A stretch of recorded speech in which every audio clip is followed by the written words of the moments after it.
Любая женщина может сделать мужа, из воина может сделать тряпку, а из тряпки воина. Ей нужно постоянно капать на мозги. Какая роль отца и роль матери для ребенка? Мужчина, да, это идея. И вся идейная часть мощно идет от него. Настоящая духовная практика не будет настоящей, если вы не сможете ее применить непосредственно в каких-то обычных бытовых практических вещах. Выделите себе 15-20 минут и начните медитировать на то, кем вы хотите себя видеть. Кто для ребенка, какая роль отца и роль матери для ребенка? Хотелось бы услышать и Хадиджу, и Имрама.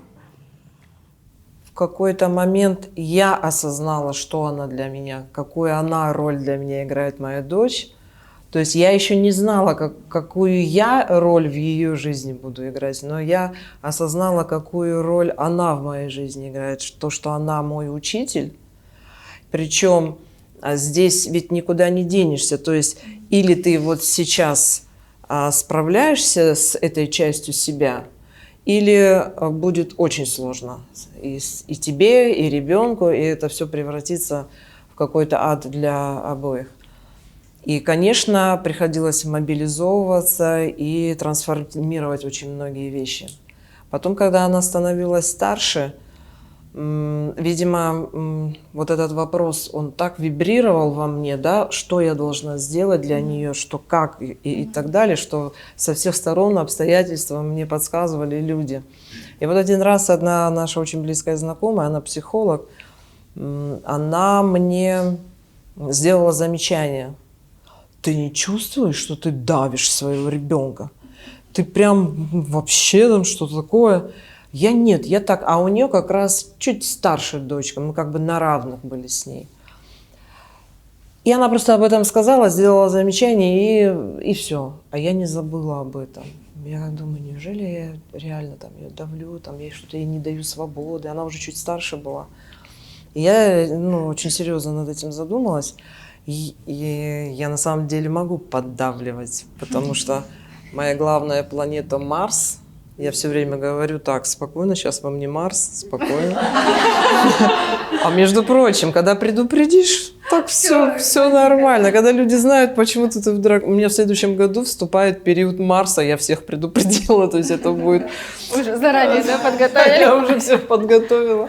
Я тоже посмотрю свой Марс. Вот я могу, я понимаю, что я это могу. У всех будет трансформарс. Да, ну просто дело в том, что мы же рождаемся с определенными, да, если астрологическим языком говорить, с определенной там натальной картой, как подсказкой о том, что, какие задачи в этой жизни тебе хорошо было бы решить. И если я пришла с Лагнешем, главной планеты Марс, да, значит, эти энергии, эти качества, эта сила мне нужна для решения каких-то очень важных вопросов. И потом, я уж, скажем так, немало прожила, я теперь осознаю, для чего эта сила мне нужна была. И были испытания такие, в которых я, может быть, не справилась, не имея вот этот потенциал на самом деле. И вот я стала, когда задуматься насчет дочери, и наблюдать за тем, как я с ним, вот, может быть, впервые, то была такая суетная забота о ребенке, да, дать ему все, что нужно. А тут я стала наблюдать, как я реагирую, что я делаю, какую степень свободы ей, в общем, все вокруг этого.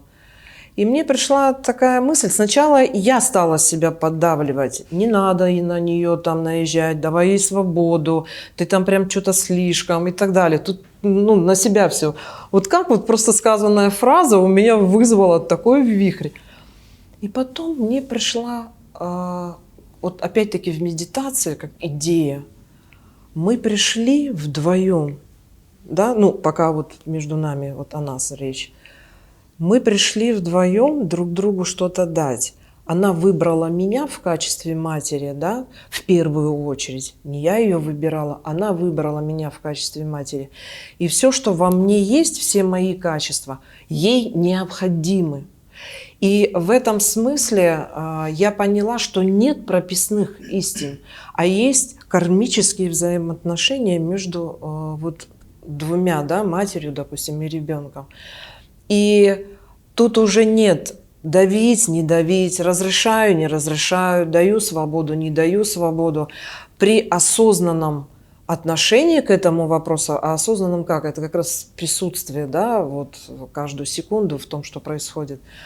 Нету плохо, хорошо, есть необходимость. То есть если ей нужно какую-то задачу решить, но ей не хватает какого-то своего понимания, своей энергии, я могу ей эту энергию дать. Иногда я даю так. Тудумс. Она, а потом, мама, спасибо. То есть она осознает, что в тот момент В правильном русле. чуть-чуть жесткое мое поведение, оно не жестокое. Оно может быть выглядеть со стороны жестко, но это именно то качество энергии, которое ей не хватало самой как-то проявить. Но мы, конечно, потом обязательно обсуждаем, обязательно она для себя какие-то выводы делает. Вот еще раз хочу повторить, что она выбрала, а я даю то, что я знаю, то, что я умею. И если я хочу, чтобы это происходило качественно, тогда, конечно, я должна работать над собой. То есть не через склоки эта энергия хаотично пошла, там не принялась, что-то сломалось. Нет, а именно осознанно в той дозе, так как надо для трансформации, для роста, для развития. И если этот результат есть, то значит, какая-то моя маленькая роль вот это выполнена. Но опять мы возвращаемся к нашей практике, да.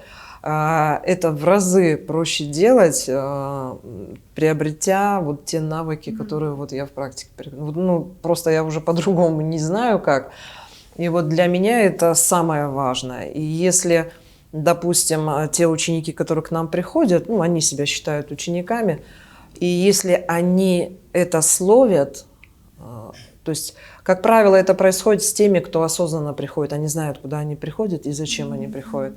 Не просто там за энергиями, а именно за конкретными какими-то техниками и конкретные темы. И они это тоже осознают и активно используют в жизни. Ну, понятно, что там будут нюансы, понятно, что, может, это не с одного раза получится. Ясно, что последующие задачи, как правило, даются сложнее, глубже и большей концентрации требуют. Но все равно, я считаю, это лично для меня и есть то счастье, что я не... Как объяснить? Я осознанно, и ничто мимо меня не проходит, и ничто без моего ведома не происходит. Вот так, наверное, правильно сказать будет, вот реально. Без моего ведома ничего не происходит. Это такой высший пилотаж, может, это не всегда сразу получается, еще раз повторюсь, но это очень круто, я считаю, вот это круто. И это можно делать, если уже говорим мы о теме женского, мужского, да, и это можно делать и женщине как женщина, и мужчина как мужчине, да, там у каждого, может, свои какие-то нюансы, история. Но это поддерживает, и это дает силы и уверенность дальше идти. То есть, смотрите, вы видите, чувствуете разницу, как я подаю, говорю о том же самом, и как говорит Имрам, да, о том же самом. Мы заучивали. И на самом деле, смотрите, мужчина, да, это идея, и вся идейная часть мощно идет от него. Я эту идею беру, и я на практике, да, как женщина ближе к земле, к земным энергиям, да, материальным энергиям, я эту идею стараюсь воплощать и получать опыт, и у меня получается как бы более приземленный, что ли. Да, вот на самом деле я больше иду к каким-то деталям, конкретностям, все такое. Но без этой идеи решать вот в материальном мире, все равно сложно. То есть, и вот в этом я вижу тот самый союз. То есть идея, есть эта сила, есть эта магия в хорошем смысле, которую я использую и, в принципе, сама расту, и сама этот магнетизм приобретаю. И я очень довольна. Мне очень нравится. И мне бы очень хотелось, чтобы женщины реально понимали, что... вернее, даже знаете как, понимать-то, может быть, вы все понимаете, но не позволяйте всеми возможностями не уводить вас вот от этой природы своей. Вы понимаете, о чем я? Потому что часто происходит так, что уводят, и мы теряемся.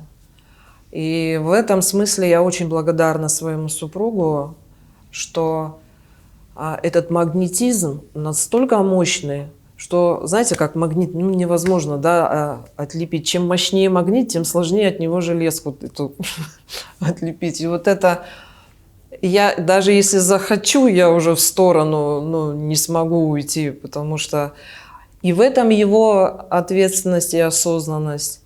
Может быть, он скажет, в чем там я ему помогаю, может быть. Тонкий намек про Марс. Да. Имрам, вот если можно, в контексте роли мужчины в ребенке тоже в том числе. Я рассматриваю в первую очередь вопрос, откуда пришли дети. Но ведь его не было, этого ребенка, тут он появился. Откуда он пришел? Опять же, он пришел из того мира, который является, для меня является безграничной вот этой вот вселенной, творцом, как хотите, универсальный разум. То есть душа фактически, она притянулась сейчас. И получается, почему она притянулась? Потому что в нас есть такие качества, которые ей сейчас необходимы для того, чтобы реализовать те задачи, с которыми она пришла. То есть это доверие полное. Я сейчас не буду говорить о прошлых жизнях, карме и так далее, потому что есть очень много случаев, когда дети приходят совершенно новые души. И нужно, очень важно это помнить и, наблюдая за ребенком, попытаться понять, что он из себя представляет, какие в нем есть качества, способности, наклонности и так далее. Потому что если мы начнем воспитывать ребенка, то мы в том виде, в каком это обычно делается, мы теряем самое главное, мы так и не узнаем его, потому что он будет сформирован так, как мы хотим. То есть мы заставим, слепим из него все что угодно, но мы так и не поймем, будет ли он счастлив. Да. И, конечно, он будет несчастлив. И кто к нам пришел, так и не ясно. Вот. В этом смысле я так рассматривал вопрос. Но, конечно же, как отец, требуется забота, требуется коррекция, может быть, в какой-то степени.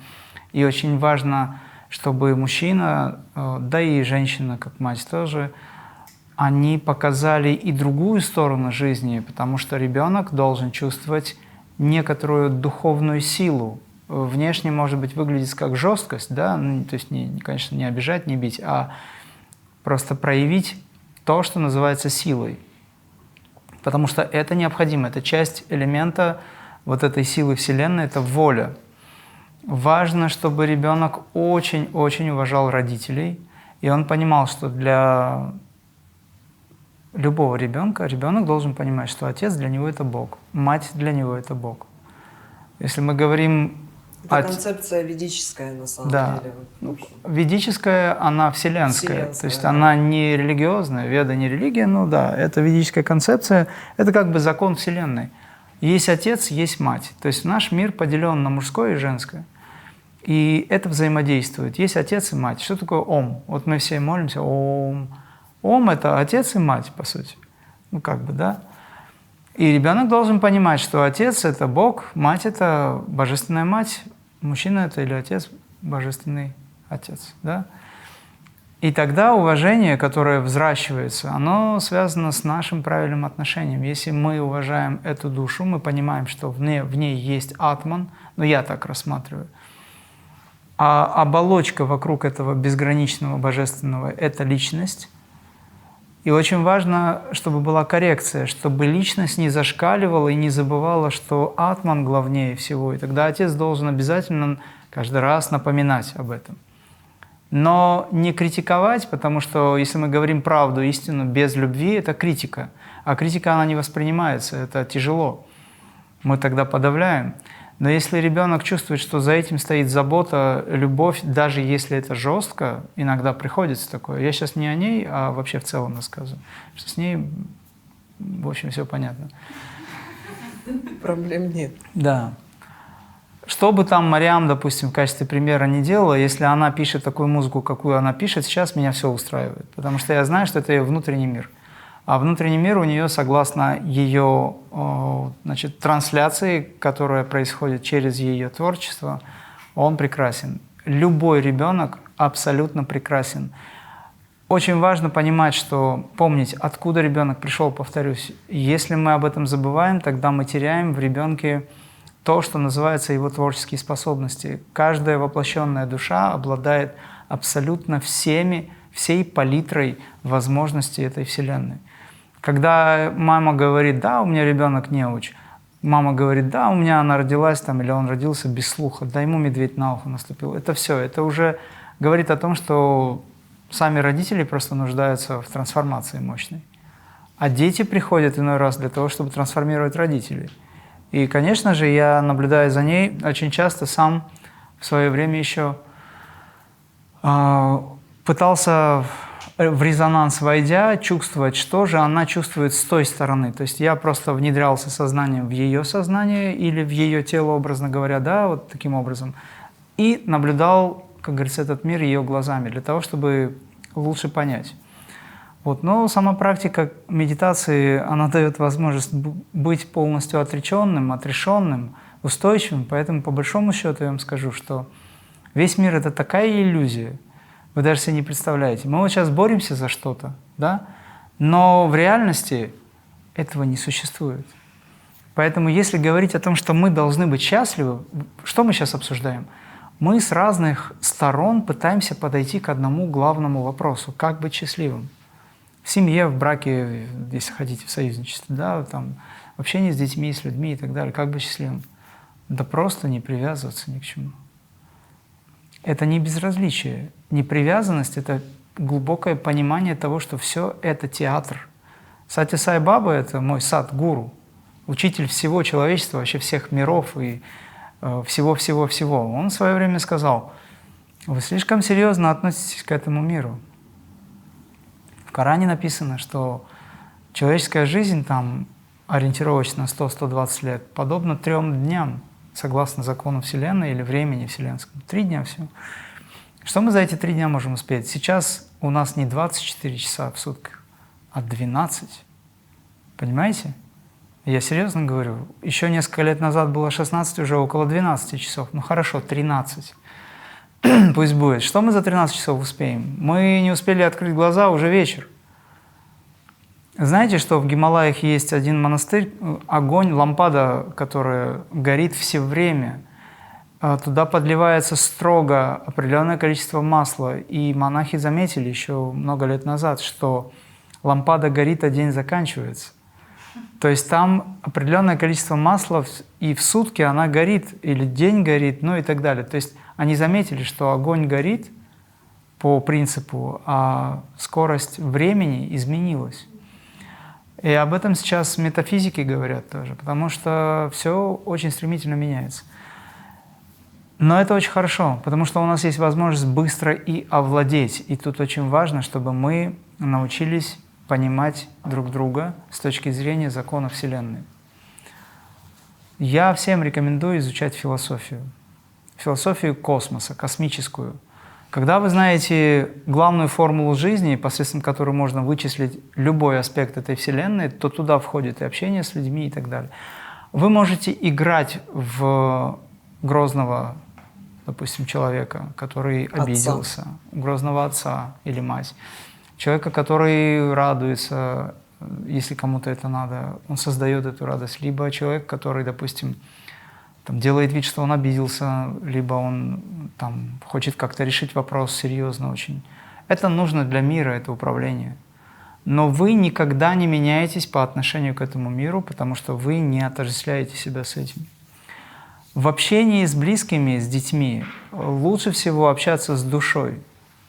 У нас с дочкой очень редко бывает общение. Очень редко, потому что либо я работаю, она где-то работает, допустим, я с людьми в основном.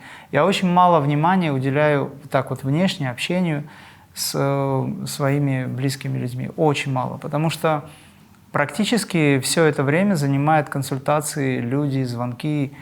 Экранное время увеличивается уже на 200%, потому что люди просят. Вот сегодня 4 или 5 сообщений пришло, и всем просто вот жизненно важно помочь, ну или что-то дать совет или помочь реально, энергетически, информационно. Вот. Но иногда мы пересекаемся за чашкой чая и очень быстро, коротко, но очень глубоко, объемно она делится своим каким-то вопросом, пытаясь увидеть во мне поддержку. И там, где я вижу, что действительно это правильно, я говорю. Там, где я вижу, что я бы видел это по-другому, я говорю так, как есть. Ну и Марьям это все принимает. А куда деваться? В любом случае, мы каждый со своей стороны базовые какие-то функции, естественно, конечно, выполняем, потому что он как отец, он ее обеспечивает, защищает, заботится о ней. Я, в свою очередь, как мать обычная, ну это классика, без этого никак. Но, может быть, просто это уже делается из каких-то более тонких сфер. Более что ли. творчески подходим Более к этому вопросу. творчески, Да. что ли. Защищать То есть это- детей надо от их собственного эго. Потому что дети иной раз, я извиняюсь, перебил, может быть, дети иной раз, они не совсем, они же далеко не видят. Ну, допустим ребенку там 14-15 лет, у него включается механизм очень мощного общения с внешним миром. Они, как правило, из духовного состояния врываются во внешнюю жизнь. Кстати, очень сложный период, Да. точно. И здесь Это очень что важно... называется переходный период. Здесь очень важно создать мощный магнетизм, при котором ребенок будет чувствовать постоянный контроль, и этот контроль не подавляющий, но дающий понимание. Потому что, когда вот Марьям было 14-15, ее сверстницы иногда к нам приходили домой, и у них не все было гладко. Иногда они даже завидовали: вот у тебя такой папа, у тебя такая мама, а у меня таких нет, нет возможностей и все такое. И мы общались с Марьям, чтобы она с ними, общаясь, передавала ту информацию, которую я бы хотел, чтобы она знала, ее подруга, допустим, или там сверстница. Ну, потому что я просто не брал на себя ответственность, не говорил с ее сверстницами, которые нуждались в помощи, для того, чтобы не вызывать какое-то чувство, знаете, ну не то чтобы, ну в общем не ранить еще больше, потому что дети в этом состоянии, в неблагополучных семьях, они очень чувствительны. Но внутренняя работа, молитва или визуализация, или энергетическая помощь, вот когда ее подруга приходит к нам, ей очень хорошо, потому что образуется поле. Мы в этом смысле работаем. Мы ментально сонастроены, мы всегда транслируем ту позитивную силу, которая необходима для того, чтобы человеку помочь. Либо эта сила очень сильная, и она начинает чистить. Потому что там, где мы появляемся, всегда наружу вылазит то, что должно обязательно вылезти. Это принципы очищения. И вот с детьми общаясь, то же самое бывает. Скрыть ничего невозможно. Есть ситуация, когда ты понимаешь, что ты намного сильнее, и действительно взяла на себя роль не только женскую. И я же хочу, чтобы семья жила лучше, поэтому у меня есть такое стремление тащить это все на себе. И в какой-то момент ты задумываешься о том, что хочется же, как бы действительно просто быть женщиной, расслабиться. Вот я не совсем понимаю, я не дожидаюсь того момента, когда он может проявиться, знаете, такая нетерпеливость, или это какая-то бесполезная, или я даже не знаю, как это сказать, ситуация. Как вот с этим желанием стать именно женщиной, но при этом творить, вот как вы рассказали, на вас вот смотришь. Вопрос, конечно, такой очень обширный. Да. Начнем хотя бы начнем, потому что для того, чтобы полноценное понимание было, конечно, надо углубиться в изучение того, что есть женские энергии. Это можно делать по-разному, можно просто найти нужные книги, почитать, нужных там каких-то спикеров правильных послушать. Можно также через практику делать, потому что Вот я скорее больше через практику это делаю. Я там получаю, черпаю эти ощущения. Вот вы спрашиваете, как это словить. И вот это ощущение приходит. Вот здесь вот сейчас все. Да, именно когда я... приходит. Да. Когда Вот его понимаешь, надо что взращивать. В материальном мире, когда ты оступаешься, и вроде хочется подождать, не торопиться, не брать всю ответственность опять на свои плечи, а в какой-то момент хочется чего-то лучше, и ты опять, ну ладно, ну помогу. А вот это, возможно, ошибка. Вот когда вы говорите «хочется чего-то лучше», это такое очень нормальное женское качество. Потому что для женщины что-то улучшать – это прям вот самое то. Каждую секунду времени. Самое лучшее она будет продолжать улучшать. Но, да. Но когда вы переходите вот ко второй части, вы улучшать для вас, что вот надо понять, что для вас улучшать. Вам кажется, что улучшать, значит, надо идти и за мужчину делать его функции. Здесь, мне кажется, нужно немножечко больше этому уделить внимание и наблюдать за собой. И вовремя себя останавливайте. Я себя останавливаю вовремя. Это что значит? Я сразу погружаюсь внутрь себя. Смотрите, у нас большинство наших проблем в том, что нам или не хватает энергии, или мы не знаем, куда эту энергию правильно приложить. Сразу уходишь в себя, только, на мой взгляд, только в состоянии тишины и покоя приходят правильные мысли и правильные решения. То есть даже если вы себя очень хорошо чувствуете, в состоянии аффекта сложно сделать правильный шаг. Поэтому опять мы приходим к тому, что надо бы над собой поработать немножко. Вот наблюдайте с этого момента. Если хотите, приходите, мы вам покажем основные ключи, как это делать. Да? Ведь на самом деле то, что мы даем, это называется духовная практика. Но никогда настоящая духовная практика не будет настоящая, вернее, да, если вы не сможете ее применить непосредственно в каких-то обычных бытовых практических вещах. Тогда это не духовная практика. Мы так называем это духовное, да, но это то, что формирует вашу жизнь, то, что делает вашу жизнь качественной. Естественно, нужно некоторые усилия приложить. Само собой, там есть некоторые моменты, которые надо решать. Но начните с того, что просто вовремя ловите этот момент. Как только вот это приходит, оп, и зависните. То есть, чтобы не было следующих действий, но уже на мужских энергиях. Останьтесь на этой стороне. Да, останьтесь на этой стороне, потому что чаша весов, она будет работать прям на все 100%. Смотрите, вы забираете у него, может быть, это вас как-то простимулирует. То есть, проявляя мужские энергии, уходя на них, вы забираете у него этот потенциал и им пользуетесь, а ему уже это не надо. Позаботьтесь о нем, дайте ему реализоваться в этой ипостаси. Пусть он сполна, как мужчина, себя тоже проявит. И тогда эта гармония, вы будете ловить эти ситуации, и вы будете делать их, то есть вот это, то, что создается гармоничное, да, вы словите, поймете, да, и вы будете это взращивать и совершенствовать. И ваша жизнь будет меняться, и вы точно будете знать, что вы правильно делаете. Вспомните фрагмент, когда вы улучшали пространство вместо мужа. Пытались, да. Пытались, да, улучшить. Я, конечно, не говорю, что это у вас так было, но зачастую. Так, ты ничего не понимаешь, я лучше знаю. И все. И он ничего и не понимает, потому что действительно ему так удобно. Во-первых. Во-вторых, он лишается возможности быть творческим, когда женщина говорит так: вы мужчины, вы ничего не понимаете. У нас, у женщин, есть свое видение, мы богини, мы знаем, как все это должно быть. А ему не нравится зеленый цвет, но ему сказали, что зеленый цвет – это лучше. Он не хочет этот зеленый цвет, не хочет груши, хочет яблоки и так далее. Тогда он это все хорошо и вынужденно принимает это. Это терпение, это молодец, да. Мужчина молодец, который все это... Лишь бы она была счастлива, хорошо, но это накапливается все. В этом нет союзничества, нет гармоничности. А когда женщина говорит: слушай, есть вот это, что тебе ближе? Я все сделаю, только ты скажи, какое тебе ближе, к примеру. И он говорит: ну, какой ты выберешь, такой и мне ближе. Все, тут уже совершенно другой принцип.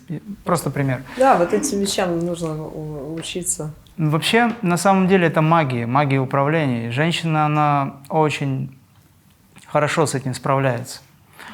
Тогда мужчине радостно, что его женщина, его шакти, это сила творческая, она что-то делает вокруг него, и он наслаждается тем, что все происходит. Это и есть принципы управления. Вот, как в ведах сказано, что Шива, как мужское начало, без женского начала он даже пошевельнуться не может, это труп, он ничего не может. Но и женское начало, как Шакти, без Шивы тоже ничего не может. Это не противоборствующие две стороны, просто нужно найти понимание. И еще очень важный момент, я многим девушкам говорю, что есть магический способ, как научиться сделать своего мужа совершенным за очень короткое время. Любая женщина может сделать мужа, из воина может сделать тряпку, а из тряпки воина. Ей нужно постоянно капать на мозги. Что бы она ни делала, нужно постоянно капать ему на мозги. Невзначай, как вы это умеете. Вы так подаете, ой, ты сегодня так хорошо выглядишь, на, вот кушай тебе, все, и пошла. Он такой сидит, что-то с ней такое происходит. Слушай, я вот здесь, ну, вы готовите и что-то рассказываете, он там, скоро еще будет обед. Ну, я так придумываю, да, то есть вы говорите, да, я чуть-чуть не успела, но я знаю, что ты обладаешь таким терпением, что эти 5 минут, в принципе, ты выдержишь. Вот, но в следующий раз я обязательно постараюсь успеть, потому что я знаю, что ты очень занятой, и у тебя все получается, но от этого зависит и мое благополучие. Я знаю, что у тебя все получится, поэтому я должна тоже успевать, чтобы тебе создать максимум условий. И вы начинаете вот это вот отрабатывать, и через буквально короткое время... Требует фантазии, это требует, да, включения, Да. это... И это надо делать среди подруг Творчество тоже. полное. Вы знаете, мой муж вообще просто замечательный, он так изменился, он негодяй на самом деле. Но вы своим подругам говорите, он так изменился, я вообще его не узнаю. И потом думаете, я сама с ума сошла, или я себя теперь не узнаю. Что я говорю? Это первое время. А потом это начинает работать. Вы запускаете механизм, потому что ваше сознание, оно как минимум в 6 раз сильнее, чем мужской мозг. Женский мозг очень сильный. Вспомните ситуацию. Вы сидите обиженная. Вы не знаете, почему вы обиженная. Муж приходит, сразу фон. Что случилось? Ничего. Ну объясни, в чем дело, что такое вообще? Ничего, я же сказала, ничего. Я тебя чем-то обидел? Да не в тебе дело вообще. Все, он жить не может уже, он ходит, уже так, пошел там туда-сюда. Дорогая, оставь меня в покое. То есть эта связь, это, конечно, происходит, смешно, конечно, это все, но это зачастую везде происходит. А если это йог, медитирующий? У тебя проблемы? Тебе помочь? Нет, не надо меня, оставь меня в покое. Хорошо, я медитирую. И ушел. Когда он медитирует, он создает поле благостное. У нее меняется здесь тоже. И наоборот, когда вы снова и снова хвалите своего супруга, он сначала будет думать, что вы прикалываетесь. Да. Только Мурат теперь будет знать, что это не так. Но потом ему начнет это нравиться. Я извиняюсь. Потому что в реальности это действительно так. Мы верим в то, чего нет. И тогда оно случается, и мы начинаем программировать. Это же, вообще, вот поймите, весь мир – это принцип программирования, это гипноз.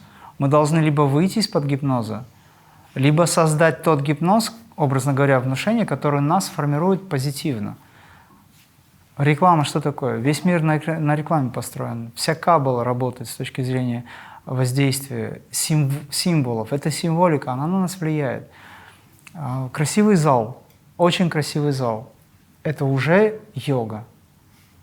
Правильно? Никто же не захочет в ангаре заниматься сначала. Только лишь сумасшедший или фанатик, или, скажем, очень сильно устремленный, он может медитировать возле мусорной кучи, ему без разницы, потому что Бог всюду. Но это не все такие. Этап становления нужен. Поэтому, когда вы внушаете позитив, вы себе внушаете, вы ему, вы начинаете верить в то, что говорите ему, и это начинает с вами происходить. Когда у вас муж или ваша жена совершенны, больше комплимента, больше внимания, через какое-то время благостное поле образуется, потому что мы создаем вибрации позитива. Вот, конечно, вас будут проверять. Может быть, вы будете чувствовать зависть отчасти. Не стоит рассказывать о том, что происходит в вашей семье с самой близкой подругой и даже маме. Не стоит. Или папе. Не стоит. Если это только не святая мать или святой отец, ну или мастер для вас. Допустим, у некоторых детей, родителей, которые достигают определенных уровней, они с этого момента перестают быть родителями и становятся мастерами. И такие дети, они понимают, что с такими родителями уже не пройдет то, что проходило с обычными или раньше. Сейчас уже все.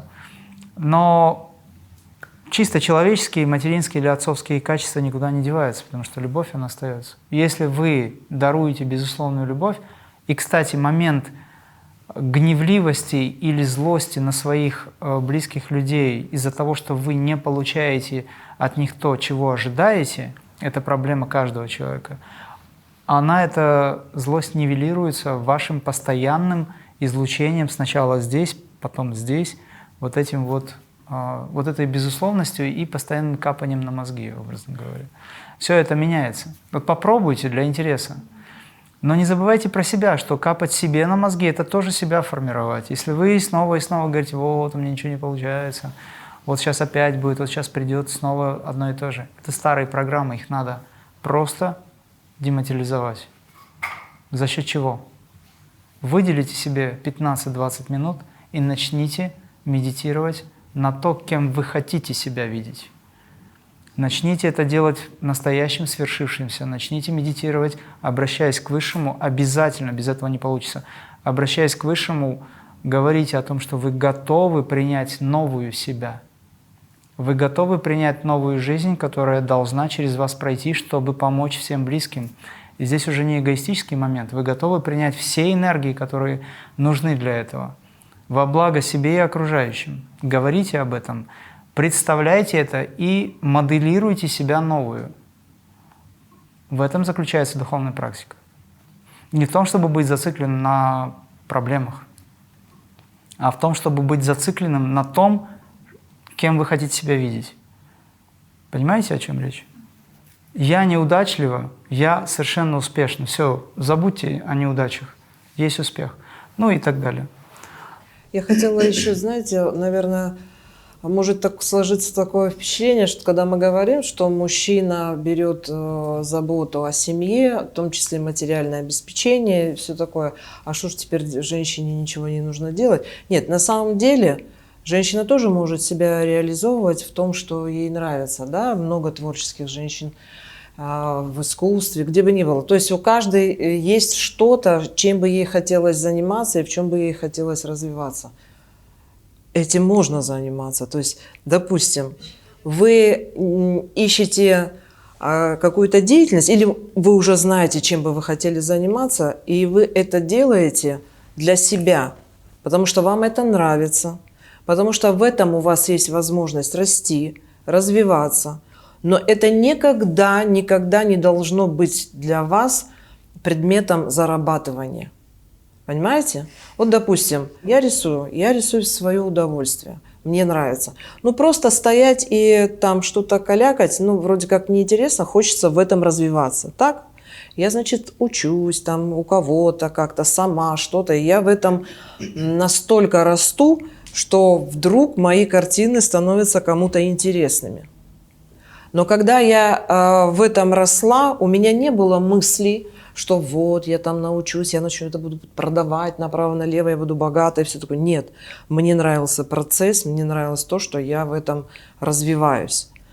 А потом это достигло такого совершенства, что кому-то это стало интересно, и кто-то у меня это захотел купить. Чувствуете разницу? То есть мужчина, он из заботы идет и работает, зарабатывает, да, ну, там есть свои принципы, и у него может быть в приоритете именно зарабатывать, именно денежный вот этот аспект. Это у всех мужчин заложено. В принципе, забота заложена.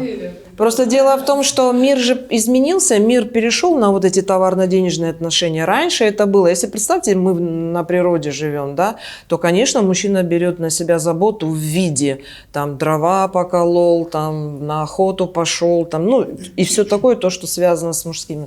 Сейчас это немножко трансформировалось, да, и перешло в то, что он заботится, принося в дом финансы, которые позволят семье существовать, да, то есть Как он... раз вот здесь проблема-то случилась. Дрова-то он готов колоть, а вот с финансами Да, их но- настолько мало, что он не задумывается об этом. Может, Значит, надо, во-первых, довериться? надо самой перестать выполнять мужскую роль, это во-первых. Во-вторых, всегда можно это обсудить.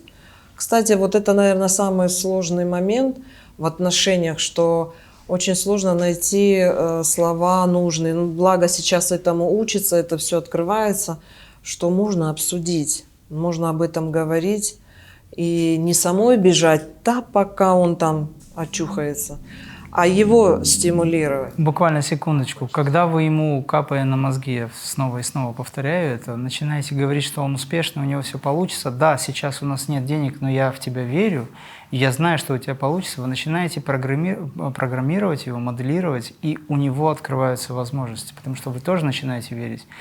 Вы шагте, вы даете ему эту силу. Именно женщина делает так, что мужчина становится сильным, он готов на подвиги. Тогда он начинает шевелиться, вы его вдохновляете. Когда вы его вдохновите, небольшое количество времени требуется. Он просто столкнется с тем, что у него появятся возможности. Возможности открываются.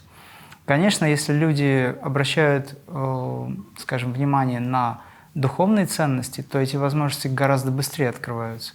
Потому что сейчас Вселенная вибрирует с теми, кто на высоких частотах находится. Если у человека частоты занижаются неуверенностью в себе, то здесь не Вселенная виновата, а сам человек, что он не понимает закона. Изучите это все вдвоем, и все будет хорошо. У вас вопрос был, да? Да, я хотела спросить, какое у вас отношение к сексуальной жизни в паре? Потому что то ли это про удовольствие, то ли это про рождение новой жизни. И у меня есть ощущение, что когда ты глубоко занимаешься этими духовными практиками, когда ты так наполняешься, то уже сексуальной жизни думать особо не хочется. Ну, просто ты о ней не вспоминаешь.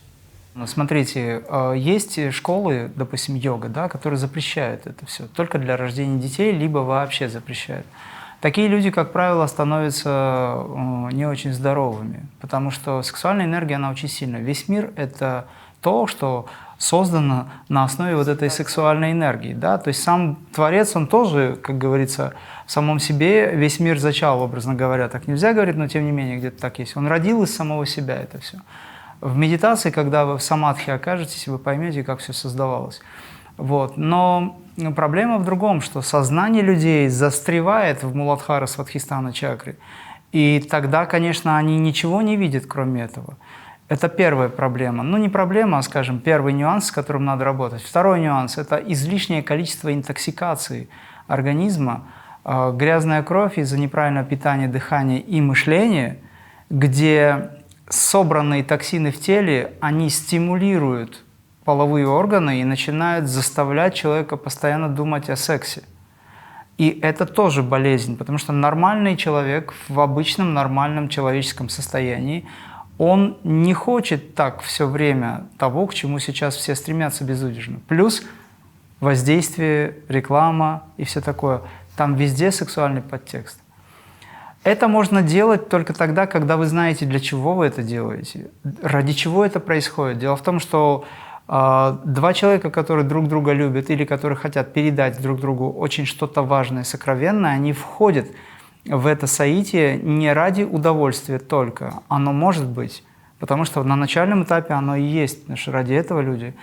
Но через какое-то время вы начинаете понимать, что есть очень тонкие мотивы, тонкие ощущения, тонкие вибрации, ради которых вы это делаете. Потому что это становится более тонкими сексуальными формами общения. Настолько тонкими и настолько мощными, что без них вам уже обычный секс не нужен. И когда вы смотрите на других людей, вы в этом видите, огромная дистанция возникает, потому что этот человек, он не то чтобы чужой или плохой, просто вы не видите в нем эту энергию. Я просто пример привожу, чтобы вы понимали, как это работает. Это, конечно, со временем. Поэтому есть такое направление в йоге, как тантра-йога, где люди... Конечно, тантра-йога на самом деле это высочайшее общение с божественной энергией, это взаимодействие, это ощущение и восприятие божественного вот этого высшего экстаза. Но в обычном понимании тантра-йога была низвергнута до сексуальных практик.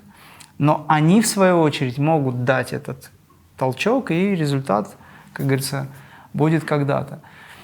Совладать с сексуальной энергией люди, которые в монашеский обет принимают, они не могут, поэтому мы знаем, что в монастырях там очень большие проблемы с сознанием людей в этом отношении.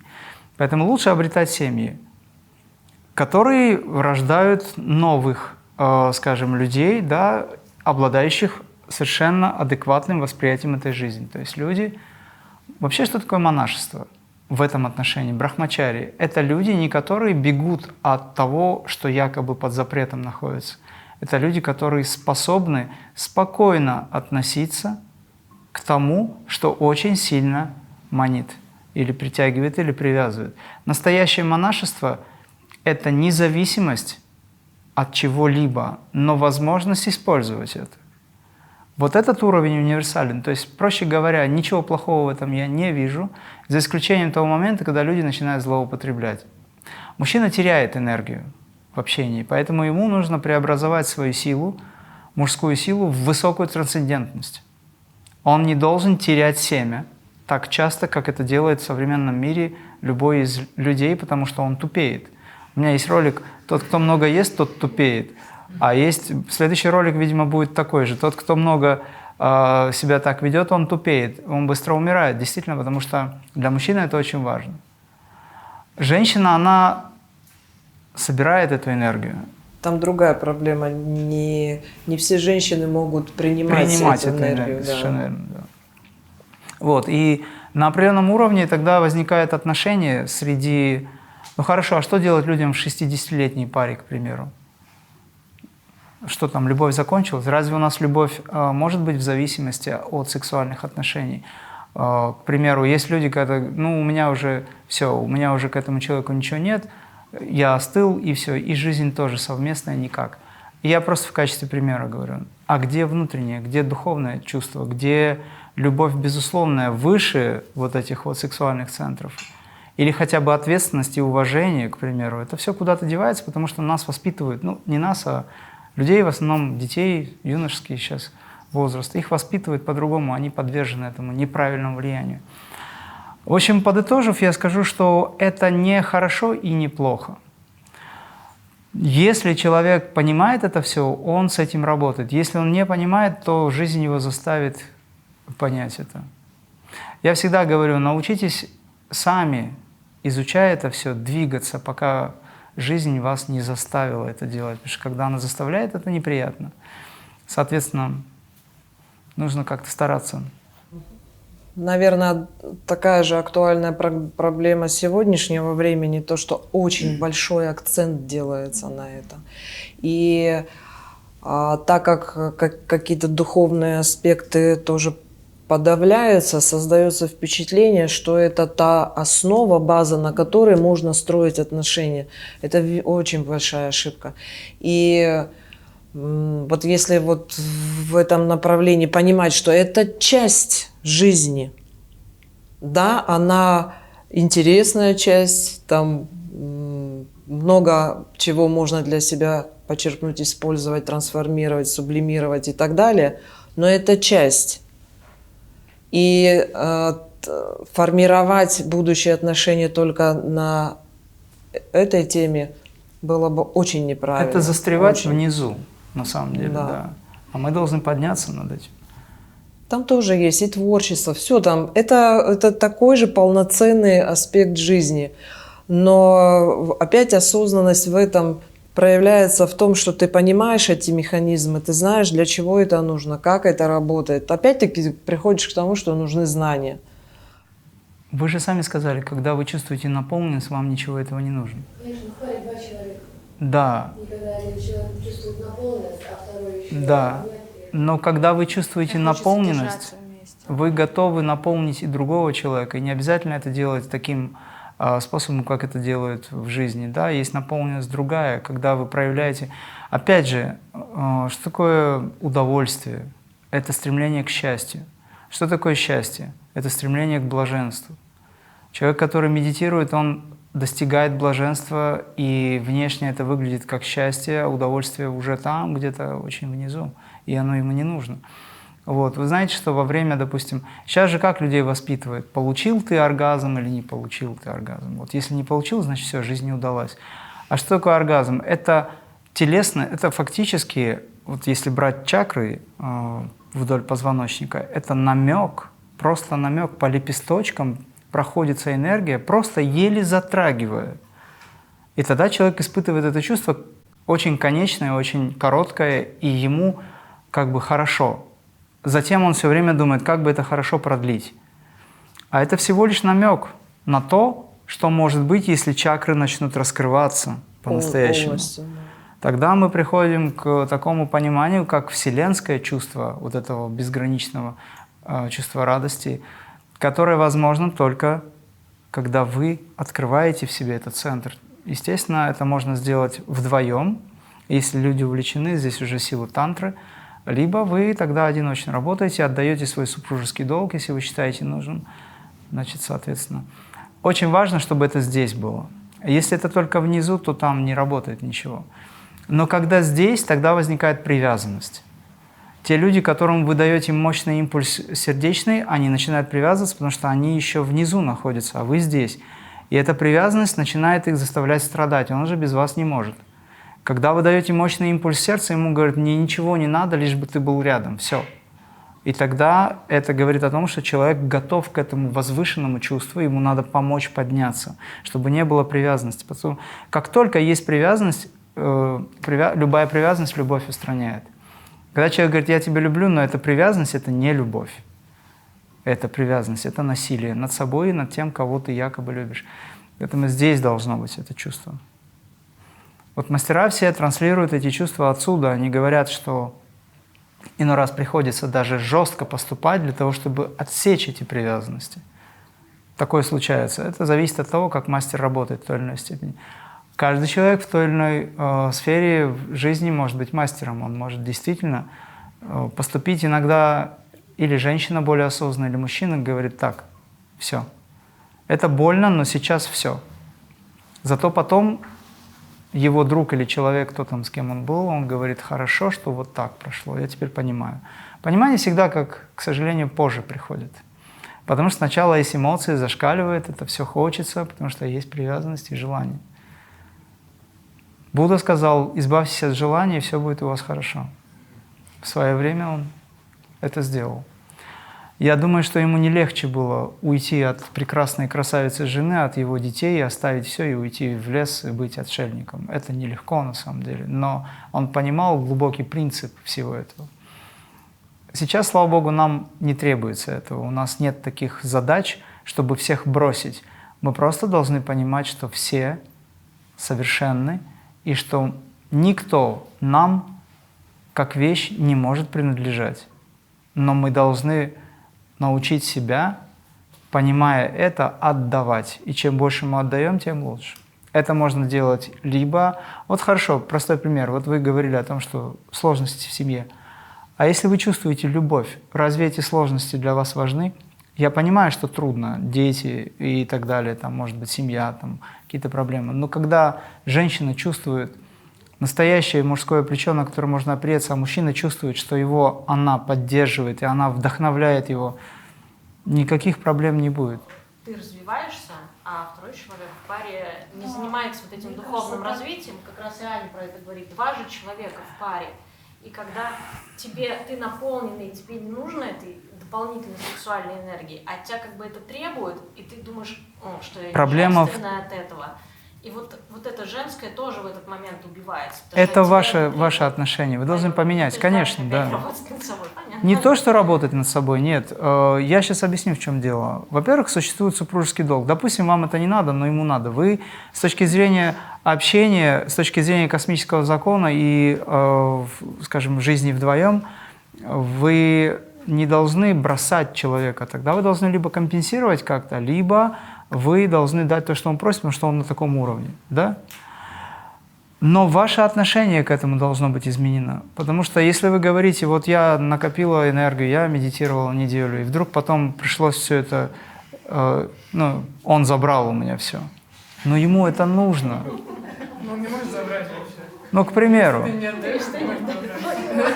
К примеру, допустим, да, вы согласились на то, что человек просит, и тогда вы почувствовали, что вы опустошены. К примеру, это просто пример. Но это же проблема не его, это проблема ваша. Вы не умеете тогда иметь прямую связь, нужно научиться иметь. То есть получается, что вы боитесь поделиться с человеком, а может, и для него это жизненно важно. Может быть, это и есть ваша помощь. Это и есть способность передать эту энергию, когда мы говорим, положите нам сюда, а вам говорят, открой руку, мы положим. Но чтобы положить, нужно забрать то, что ты имеешь. А вы говорите, нет, я не отдам то, что я имею. Вы мне больше дайте. Говорит, ну открой руку, тогда заберем этот, положим больше, образно говоря. Вот этот принцип нужно понять. И Сай Баба говорит часто, чем больше вы отдаете, тем больше я вам даю. Еще больше даю. Чем больше вы стараетесь отдать, тем больше вы получите. Этот процесс, это Тор. Видели Тор, как выглядит? То есть эта энергия сама себя постоянно пополняет. Если вы божественные существа, чего вы боитесь? Если вы часть Бога, а Бог — это неизменное, бесконечное, постоянное излучение любви, чувства, возможностей, квантовых всяких возможностей, да, то есть из этого безграничного. Чего мы боимся тогда? Нужно просто смело двигаться в этом направлении. Женщина, она обладает большей близостью к Божественному, а значит, большими возможностями. Она так устроена. Мужчина, он более разумен, поэтому ему разум мешает иной раз. Ему нужно пробудить вот эту женскую стихийность в себе. Гармоничность человека, мужчины и женщины, заключается в том, что те недостающие части, они обретаются этим человеком. То есть женщина обретает больше разум и контролировать учит себя, не то, что подавляет чувства, эмоции, а просто она выходит на немножечко мужской аспект, не в жизни, а внутри себя. Обладая вот этой стихией, вот этой интуитивностью, она еще и осознает, учится осознавать. А мужчина, который в большей степени осознает, он старается овладеть этой женской интуицией внутри себя. Тогда это гармонично очень выглядит. Это и есть реализация в социальной жизни. У вас появится 6-е и 7-е чувство. 6-е чувство – это интуиция, а 7-е чувство – это интуиция плюс знание. Чувство, знание. Тогда вы становитесь мистиком в этой жизни. То есть, что такое вообще современная наука? Это мистицизм. Мистицизм – это современная наука на сегодняшний день. Просто эта наука становится очень-очень глубокой, тонкой, и вы понимаете взаимодействие и работу с энергией. Энергоинформационное поле меняется, если вы меняетесь здесь. Поменяйте отношения.